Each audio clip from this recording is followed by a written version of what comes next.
जादूगरनी लोमड़ी एक चमकती हुई छोटी पोटली लेकर बाहर आई। क्या मेरा काम हो गया? मुझे वो चीज चाहिए जिससे जंगल के सारे पक्षी एक ही जगह इकट्ठा हो जाएं। ये लो वो खास बीज।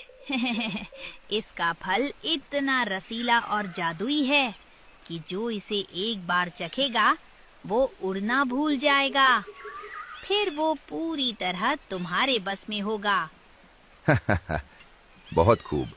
कल सुबह होते ही जंगल में एक नई दावत की तैयारी शुरू। सूखे जंगल के बीच अचानक एक हरा भरा पेड़ उगाया था जिस पर बड़े बड़े लाल सेब लटके थे। जंगल के सभी पक्षी इस चमत्कार को देखकर हैरान थे। अरे, कल तक तो यहाँ सिर्फ सूखी झाड़ियाँ थीं। आज ये जादुई पेड़ कहाँ से आ गया? तुम बस देखते रहो हरिया। मुझे तो ये मेरी किस्मत का तोहफा लगता है। मैं तो चला खाने। कालू कौवा और उसका बेटा जग्गू लालच में आकर जल्दी जल्दी बड़े बड़े सेब खाने लगे। उनका पेट फूलने लगा था। जग्गू, तुम रुक क्यों गए? और खाओ। ऐसा मीठा फल हमें दोबारा नहीं मिलेगा। पिताजी, मेरा पेट भर गया है, लेकिन ये इतना स्वादिष्ट है कि मैं खुद को रोक नहीं पा रहा हूँ। रानो अपने अंडों को पंखों से ढक कर बैठी थी। उसके बच्चे भूख से बिलख रहे थे, लेकिन रानो का मन घबरा रहा था। मेरे प्यारे बच्चों, मुझे पता है कि तुम्हें बहुत जोरों की भूख लगी है और मैं तुम्हारी बेचैनी को महसूस कर सकती हूँ, लेकिन तुम थोड़ा सब्र करो, बस थोड़ी देर और। मुझे वो नया अचानक से उगाया पेड़ बिल्कुल भी ठीक नहीं लग रहा है। मेरा मन बहुत घबरा रहा है। एक माँ के तौर पर मैं तुम्हारे लिए सुरक्षित और पौष्टिक दाना ही लाऊंगी, जिस पर मुझे पूरा भरोसा हो।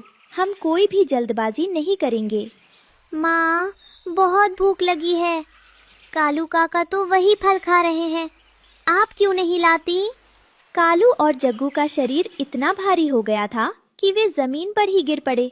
तभी गोरी कवि उन्हें काफी देर से घर न लौटने के कारण ढूंढते हुए वहां आ पहुंची।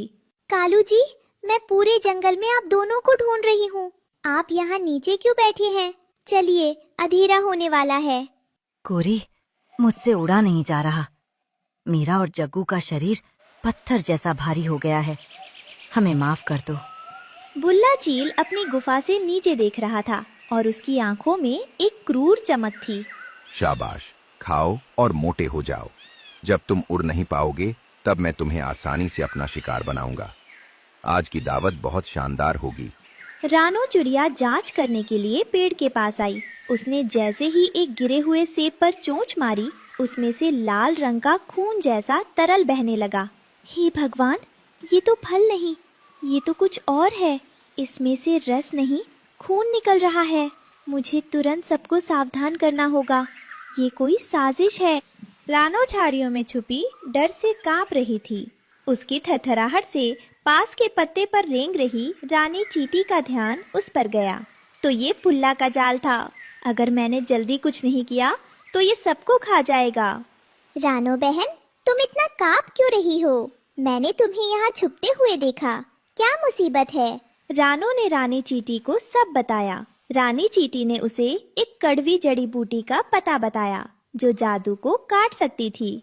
रानो, तुम कड़वी नीम की जड़ का रस उन्हें पिलाओ, उससे उनका वजन तुरंत कम हो जाएगा। आप सही कह रही हैं, लेकिन मेरे पास समय बहुत कम है। भुल्ला कभी भी हमला कर सकता है। रानो उड़कर नीम के पेड़ पर पहुंची, लेकिन सख्त जड़ें उससे टूट नहीं रही थी। तभी उसकी नजर ऊपर डाली पर बैठे हरिया तोता पर पड़ी, जो नीम की निबोली खा रहा था। हरिया भैया, भगवान का शुक्र है आप यहाँ हैं। मेरी चोंच से ये जड़ नहीं निकल रही। कृपया मेरी मदद कीजिए, सबकी जान खतरे में है। रानो भाभी, आप इतनी घबराई हुई क्यों हैं? हटो, मेरी चोंच तेज है। मैं अभी ये जड़ काट कर देता हूँ।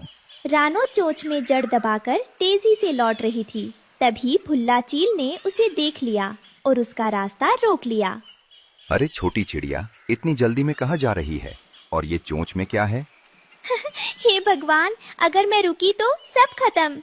रानो ने जड़ को कसकर पकड़ा और कांटेदार झाड़ियों के बीच में से गोता लगा दिया। रुक, तू इन कांटों में छुप सकती है, लेकिन कब तक? मैं अभी जाकर तेरे